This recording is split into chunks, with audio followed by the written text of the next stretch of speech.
Hello students, welcome to my YouTube channel. Today we will discuss our third technique of our unsupervised learning technique which is density based clustering. So density based clustering क्या होती है? ये भी unsupervised learning machine learning technique है। ये क्या करती है? आइडेंटिफाई करती है बहुत सारे डाटा पॉइंट्स को और उनको ऐसे क्लस्टरिंग फॉर्म करती है जैसे वो डेंसिटी के बेसिस पे हो। जिसकी ज़्यादा डेंसिटी होगी वो एक क्लस्टर एक ग्रुप में चला जाएगा और जिसकी कम टेस्टिंग होगी, जिसकी कम क्लस्टरिंग होगी, कम डेंसिटी होगी, वो एक अलग ग्रुप में चला जाएगा।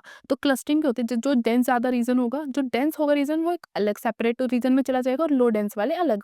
तो जो पॉइंट्स होते हैं जो किसी भी क्लस्टर में नहीं जाते उनको हम बोलते हैं नॉइस। मतलब वो अन डाटा है, वो कोई डाटा यूजफुल ही नहीं है हमारी इन्फॉर्मेशन आउटपुट के लिए, तो वो नॉइस हो जाता है। इसके अंदर जो पॉपुलर हम टेक्निक एल्गोरिदम्स को यूज करते हैं which DB scan, optics, HB scan. H वाली तो हमारी जो हमने पहले पढ़ी रेडिकल वाली है।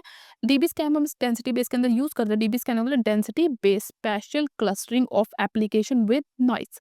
इसके अंदर क्या होता है? क्लस्टरिंग क्या होता है? डेंस होती है उसको सेपरेट कर देते हैं हम लोअर डेंस में। मतलब जो डेंस ज़्यादा होगा उसको अलग क्लस्टरिंग में डाल देंगे और जो कम डेंसिटी होगा, मतलब जो कम भिड़ा-भिड़ा होगा, उसको अलग में डाल देंगे। इसके अंदर क्लस्टर्स और नॉइस आ जाते हैं और ये सूटेबल होता है जब हमारा जो डाटा बहुत ज़्यादा कॉम्पैक्ट होता है या सेपरेट होता है, तो हम उसको क्लस्टर्स में फॉर्म कर देते हैं। अब इसके अंदर हम 2 पैरामीटर्स को यूज़ करते हैं which are EPS and mean EPS. So firstly will see what is EPS. EPS क्या होता है? ये ना नेबरिंग नोड को डिवाइड करता है कि कैसे जो हमारे डाटा होंगे वो बहुत ज़्यादा एक-दूसरे के पास है। ये नेबरहुड को डिफाइन करता है अराउंड डाटा पॉइंट्स। मतलब अगर डाटा 2 पॉइंट एक दूसरे के लोअर है या इक्वल है ईपीएस के, कम है या लोअर है ईपीएस के, तो वो नेबर्स हैं एक दूसरे के। मतलब अगर ईपीएस की वैल्यू बहुत ज़्यादा छोटी है तो वो आउटलाइनर है, मतलब वो उस पूरी जो बाउंड्री उसके पास है। और ईपीएस की वैल्यू अगर बहुत ज़्यादा बड़ी है तो वो क्लस्टर जो होंगे वो मर्ज कर जाएंगे और जब बहुत सारा डाटा होगा ना वो एक ही क्लस्टर में आ जाएगा। तो एक ही क्लस्टर फॉर्म कर लेगा, ना कि अलग अलग क्लस्टर्स में आएंगे। और ये जो ईपीएस की वैल्यू होती है हम के डिस्टेंस ग्राफ से मेजर कर सकते हैं। अब वो हम देखेंगे सेकंड पैरामीटर विच इज मिन ईपीएस। मिन ईपीएस क्या होता है? मिनिमम नंबर ऑफ नेबर्स जब होते हैं हम ईपीएस रेडियस को डिफाइन करते हैं तो वो हमारा मिन ईपीएस होता है। जितना ज़्यादा लार्ज डाटा सेट होगा उतनी ज़्यादा लार्ज मिन ईपीएस होगी। जो मिन ईपीएस की वैल्यू होती है वो हमेशा ज़्यादा होनी चाहिए डायमेंशंस प्लस 1 से, और जो मिन ईपीएस की वैल्यू है कम से कम 3 तो होनी ही चाहिए। अब हम डायग्राम देखेंगे कि कैसे ये डिफाइन होता है। जैसे हमारे पास 2 क्लस्टर हैं और ये जो हमारे जो डाटा पॉइंट है वो बाहर है, नॉइस है, मतलब ये कोई भी एसोसिएट नहीं कर रहा है। तो नॉइस है मतलब ये कोई भी ना तो हमारी बाउंड्री पे आ रहा है, ना वो कोई कोर पॉइंट है।